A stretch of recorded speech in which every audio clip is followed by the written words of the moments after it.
Thank you very much.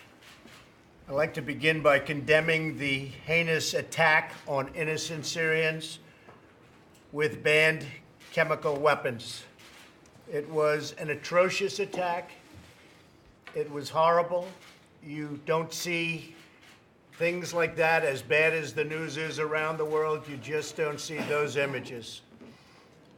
We are studying that situation extremely closely. We are meeting with our military and everybody else, and we'll be making some major decisions over the next 24 to 48 hours.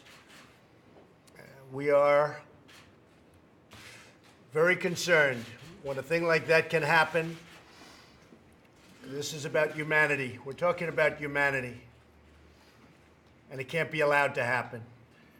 So we'll be looking at that barbaric act and studying what's going on. We're trying to get people in there. As you know, it's been surrounded, so it's very hard to get people in because not only has it been hit, it's been surrounded.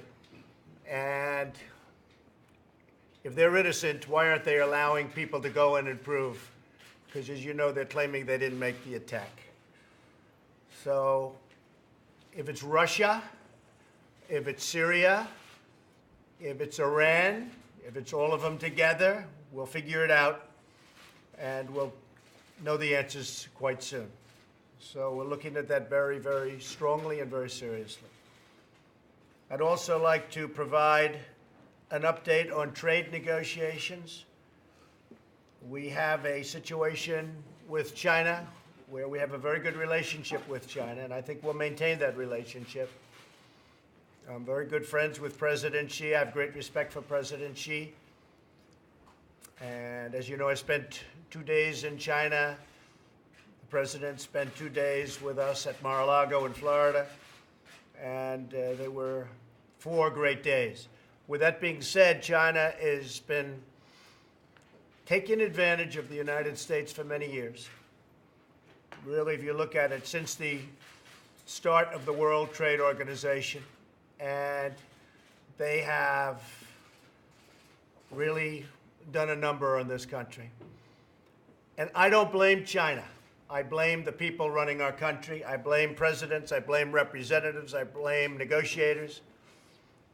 We should have been able to do what they did. We didn't do it. They did. And it's the most lopsided set of trade rules, regulations that anybody's ever seen.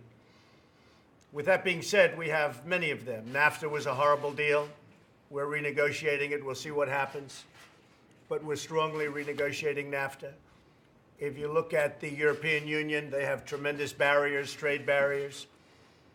We essentially have bad deals with everyone. We're close to finishing a deal with South Korea, which was a horrible deal. It was going to give us 200,000 jobs. Well, that didn't exactly happen. It gave them 200,000 jobs. We lost jobs.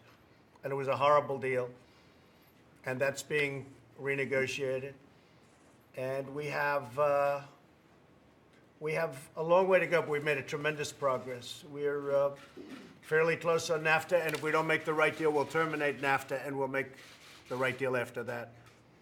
But we have a chance to make a deal on NAFTA.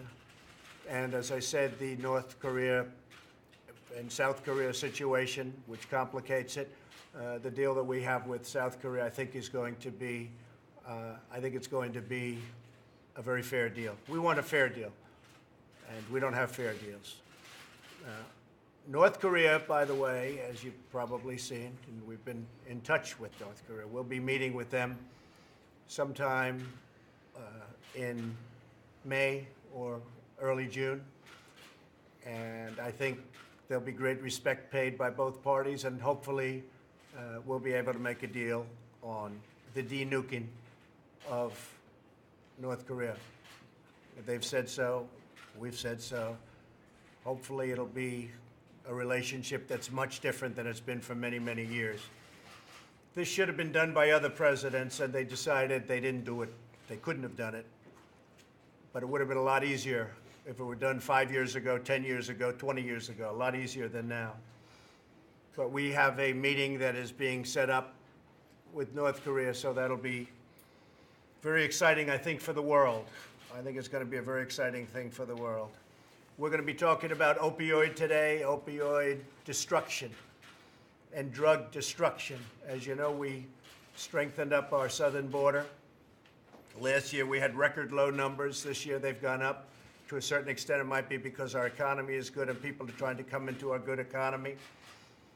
But we're putting the National Guard and military at the border. We're beefing up the Border Patrol, who've done a fantastic job. ICE has done a fantastic job. And we will take care of that situation. We need a wall. Whether you're a Republican or Democrat, we need a wall. And it'll stop your drug flow. It'll knock the hell out of the drug flow, and it'll stop a lot of people that we don't want in this country from coming into our country. But right now, we're putting the military and we're putting the National Guard, and we're going to have very strong borders. We have strong borders now, but they're going to be much stronger. And with that, the cabinet meeting will begin. We're going to be discussing a lot of different elements of what's going on. The country is doing very well. We've created 3 million jobs since the election. We have 700,000 jobs in the last number of months. The numbers are starting to come out from companies, corporations. They're doing incredibly well. It's very solid. Our country is on very solid footing.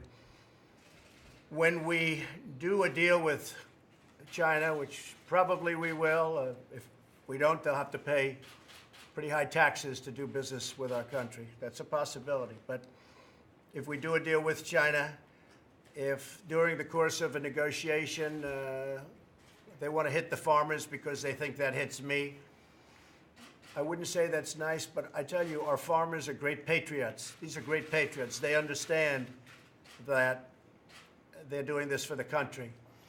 And we'll make it up to them. And in the end, they're going to be much stronger than they are right now. Don't forget, farmers have been trending downward over an 8-year period. Their numbers have trended downward, in some cases significantly. So between NAFTA and China and all of the things we're doing, we're going to make them much better than they've ever been. But during this period of time, Sonny Perdue is here. He understands exactly what I'm saying. There'll be a little work to be done, but the farmers will be better off than they ever were. It will take a little while to get there, but it could be very quick, actually. But I say it's not nice when they hit the farmers specifically because they think that hits me. So with that being said, we're doing very well on trade and trade deals. I think deals will be made. I think we're going to make deals with a lot of countries that have taken advantage of us, and we will be reporting back to everybody, and we'll start our cabinet meeting. And thank you all, media, press. Thank you all for being here. Thank you. Thank you. Thank you. We're going to make a decision on all of that. In particular, Syria. We'll be making that decision very quickly, probably by the end of today. But we cannot allow atrocities like that. Cannot allow it. Does Putin bear responsibility for this? He may, yeah, he may. And if he does, it's going to be very tough. Very tough. He'll pay a price. Everybody's going to pay a price. He will. Everybody will. Mr. President, is U.S. military action off the table? Excuse me? U.S. military action, is it off the table as it relates to Nothing's Syria? off the table. Nothing's off the table. Is there some doubt as to who was responsible for this, guys? Well, they're saying they're not, but to me, there's not much of a doubt. But the generals will figure it out probably over the next 24 hours. Thank you, everybody. Thank you. Thank you. Thank you. Thank you, John. Are you concerned about the stock market declining? No, not at all. No. The market's up today very substantially. No, not at all. Don't forget, our country's going to be much stronger when this is all finished, just so you understand. You know, these trade deals are horrible. Our country is going to be much stronger when this is finished. Okay? So that's very important. Thank you. Thank you. Thank you.